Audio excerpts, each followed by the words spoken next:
Hello बच्चों, let's see this question. इस question में लिखा है let A vector equals to I cap plus J cap plus K cap, B vector equals to minus I cap plus J cap plus K cap, C vector equals to I cap minus J cap plus K cap and D vector equals to I cap plus J cap minus K cap. In the line of intersection of planes one determined by A and B and the other determined by C and D is perpendicular to।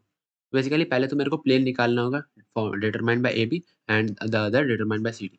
तो जो plane P A और B से determine हो रहा है हम उसको P one बोल देते हैं, P one by A and B. और जो प्लेन P2 है हम उसको बोल देते हैं it is formed by C and D. इससे मेरा थोड़ा आसानी हो जाएगा।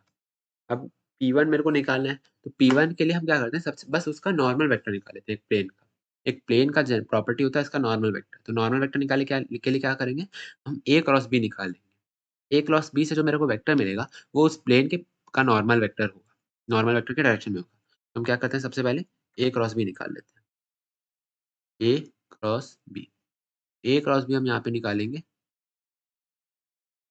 इस डिटरमिनेंट मेथड से। यहाँ पे हम लिखेंगे आई कैप, जे कैप और के कैप। और सिमिलरली यहाँ पे अब हम लिखेंगे 1 2 3 1 सॉरी 1 1 1 और फिर -1 1 और 1।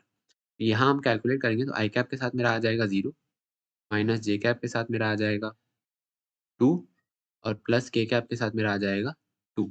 ये मेरा आ जाएगा -2 जे कैप प्लस 2 के कैप। अब हम सिमिलरली सी क्रॉस डी निकाल लेते हैं। सी क्रॉस डी, सी क्रॉस डी मेरा डिटर्मिनेंट मेथड से दोबारा निकालेंगे। यहाँ पे हम लिखेंगे आई कैप, जे कैप, आई कैप, जे कैप और के कैप। आई कैप इसके नीचे अब हम लिखेंगे 1 -1 और 1 1 -1 और 1 और यहाँ पे हम लिखेंगे 1 1 और -1 1 1 और -1। ये मेरा हो जाएगा आई कैप। आई कैप के साथ फिर से मेरा 0 आएगा, फिर प्लस जे कैप, यहाँ पे मेरा आ जाएगा सॉरी माइनस जे कैप, यहाँ पे मेरा आ जाएगा -2, फिर प्लस के कैप और यहाँ पे मेरा आ जाएगा 2। ये मेरा हो जाएगा 2 जे कैप प्लस 2 के कैप। अब जो ए क्रॉस बी वाला जो वेक्टर मेरा ये आया था, ये वेक्टर मेरा प्लेन P1 के नॉर्मल वेक्टर के डायरेक्शन में है। तो हम इसको बोल देते हैं कि मेरा ये N1 वेक्टर है। नॉर्मल वन पहला नॉर्मल वेक्टर है N1 वेक्टर। N1 वेक्टर जो है हम इसको बोल देते हैं -2 जे कैप प्लस 2 के कैप। और सिमिलरली सी और डी से बनने वाला जो प्लेन है P2 से जो बन रहा है उसका जो नॉर्मल वेक्टर है उसके डायरेक्शन में मेरे को ये वेक्टर मिला है सी क्रॉस डी वाला। तो हम इसको बोल देते हैं N2 वेक्टर। ये मेरा 2 जे कैप प्लस 2 के कैप। अब हम लोग इसको पहले विजुअलाइज़ करने का कोशिश करें। मान लेते हैं ये मेरा प्लेन P1 है, मेरा ए और बी से फॉर्म हुआ है और जो मेरा दूसरा प्लेन है, उसको हम ऐसे मान लेते हैं ये मेरा दूसरा प्लेन P2 है। ये मेरा प्लेन P2 है। तो यहाँ पे भी डॉटेड लाइन्स होगा।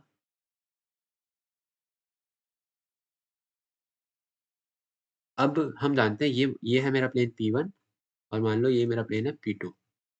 अब line passing through these planes ये कौन-सा लाइन होगा? ये वाला लाइन, ये लाइन मान लेते हैं हम लाइन L। अब ध्यान से सुनना, ये जो लाइन L है, ये प्लेन P1 पे भी लाई कर रहा है। क्योंकि ये प्लेन P1 पे लाई कर रहा है, तो हम बोल सकते हैं कि ये P1 के नॉर्मल वेक्टर के परपेंडिकुलर है, क्योंकि ये प्लेन P1 पे लाई कर रहा है। और क्योंकि ये P2 पे भी लाई कर रहा है, तो हम ऐसा बोल सकते हैं कि ये P2 के नॉर्मल वेक्टर के भी परपेंडिकुलर है। तो यानी कि इस लाइन का जो डायरेक्शन होगा, ये डायरेक्शन, ये P1 और P2 दोनों के नॉर्मल वेक्टर के परपेंडिकुलर है।